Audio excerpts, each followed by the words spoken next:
How to create an image in ChatGPT for free. So it's pretty simple. Firstly, open your ChatGPT account, and once you are here, you can click on New Chat, and here click on this little plus to add files and more. Here choose option Create Image. So this will appear, and now you can describe an image. So here you have some suggestions, for example, create an image of a tutorial for cooking pasta. Click it and it will automatically create that picture.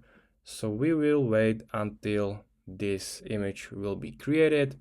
It will take a few seconds, and after a while the picture is successfully created.